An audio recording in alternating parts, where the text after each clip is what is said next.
welcome to Watch Mojo, and today we're counting down our picks for the top 10 worst CGI in monster movies.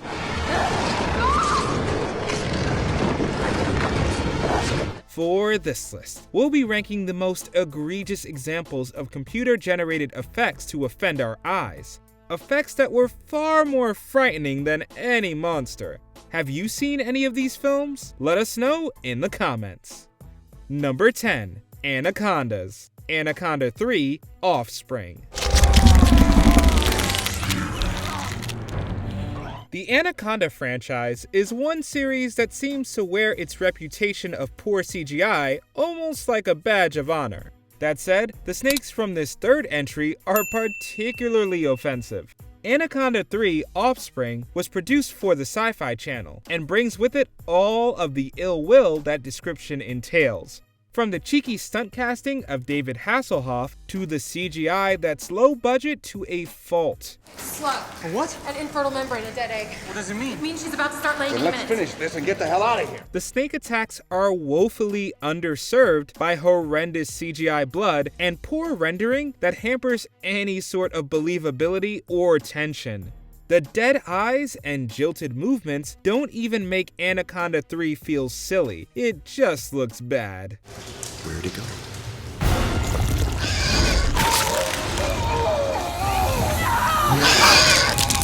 Number 9. The Boogeyman. Boogeyman. Nope. Nobody home. Just us. The concept of a boogeyman is a terrifying one because it really is a blank palette. He could be anything we can imagine within the darkest recesses of our minds. This is why the final reveal of 2005's Boogeyman is so disappointing. It's a missed opportunity to the nth degree when the figurative monster in the closet shows up on screen, as it's a bunch of quick shots that attempt to hide some atrocious CGI. I have to go after him. He's leading me somewhere.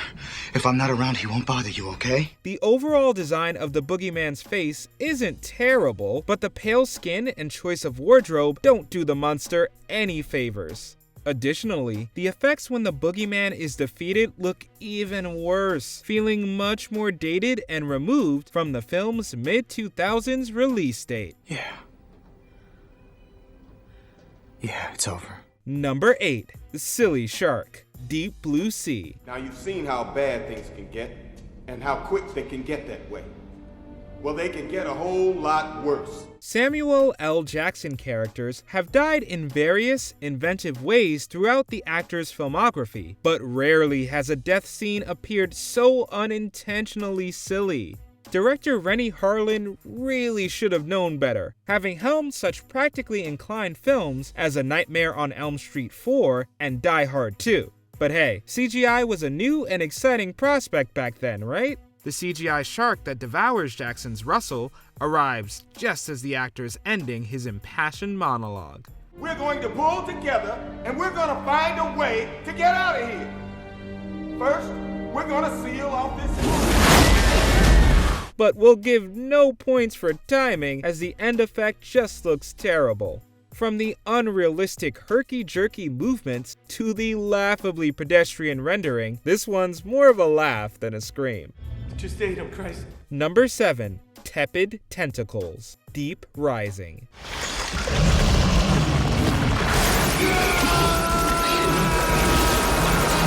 We admire the ideas behind Deep Rising, we really do.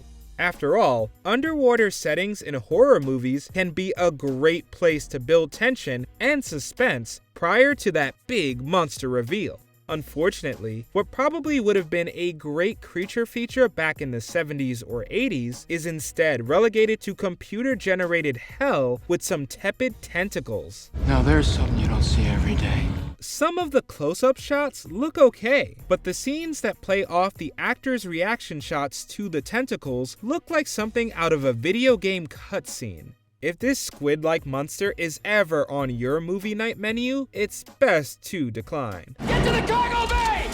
Go! Go! Number 6. Caterpillar. Freddy vs. Jason. The Friday the 13th and Nightmare on Elm Street film franchises made their mark on the horror world in part thanks to their inventive practical effects. Hey, asshole! Up here! As a result, both franchises have seen lesser returns when they've gambled their chips on some CGI shenanigans. The smoking caterpillar from Freddy vs. Jason can definitely be seen as a bust, as it not only looks bad, it threatens to derail the entire movie. Nice.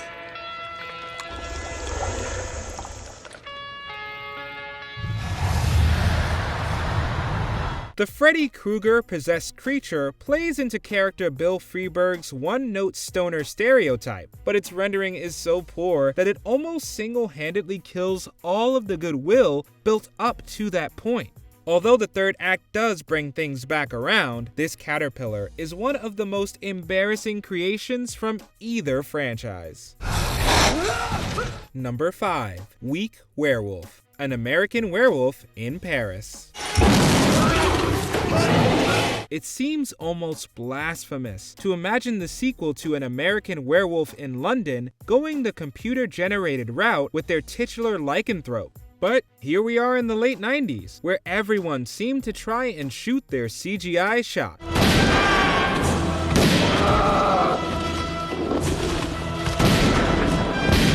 The end results are predictably bad, but we might not even be talking about how unfrightening and surreal this werewolf is were it not for the outstanding practical effects of the original. Rick Baker's transformation sequence for An American Werewolf in London is the stuff of legend, while An American Werewolf in Paris seems committed to ignoring that legacy in favor of the cheap and not so effective low road. Boo.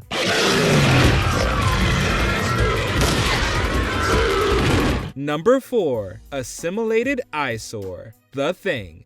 Speaking of iconic practical effects, fans were skeptical of the 2011 prequel to John Carpenter's The Thing when it was revealed that CGI effects were going to be used during production. The move felt like a slap in the face to all of the industry-defining work conceived and executed by Rob Bottin, Stan Winston, and their team. Yet, the 2011 iteration did indeed press on with this ill-conceived idea, and the results speak for themselves. The conceptual stage of The Thing's assimilation scenes was obviously strong, but when the CGI takes hold, all of that imagination goes out the window. We know this looks fake, and we know it looks bad. Plus, we could just be watching the Carpenter version.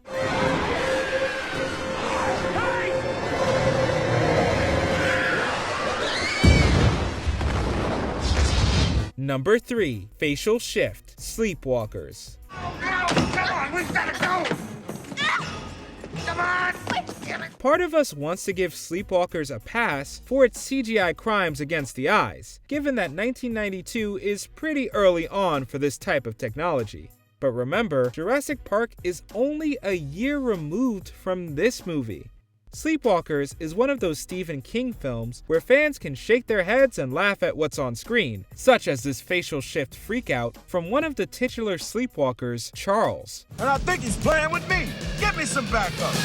Charles is being pulled over by the police when the sight of the officer's pet cat, the sleepwalker's one weakness, sends Charles into hysterics. His face morphs from human to baby to some kind of werecat. Officer Andy Simpson shares our reaction when he exclaims, What the Number 2. 3D Shark. Jaws 3D.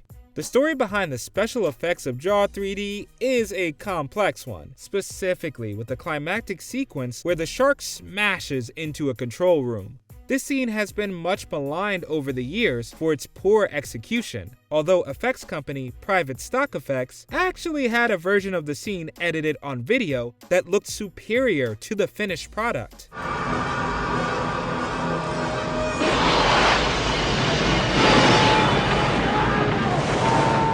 Unfortunately, what we were left with was poor optical effects for the collision and some even worse CGI elsewhere in the film. We definitely can't forgive the blood and teeth that hit the screen after the shark finally explodes in the climax. They're sequences that have gone down in shark movie infamy. We did it! The others might. Oh, What about the others? Before we continue, be sure to subscribe to our channel and ring the bell to get notified about our latest videos. You have the option to be notified for occasional videos or all of them. If you're on your phone, make sure you go into your settings and switch on notifications. Number 1. The Langoliers. The Langoliers. For every Stephen King adaptation that's captured our heart, there are equally as many others that belong in the bargain bin. Enter The Langoliers, the television movie miniseries that built up their titular monsters to the point where we couldn't wait to see them appear on the screen. Then they did, and we immediately regretted our choices.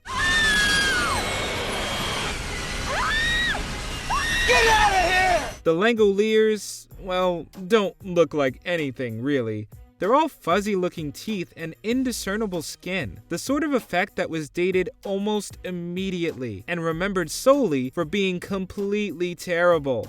Thank goodness for Bronson Pinchot's overacting, however, because he sells the hell out of these things.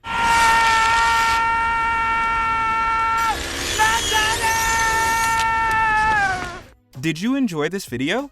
Check out these other clips from WatchMojo and be sure to subscribe and ring the bell to be notified about our latest videos.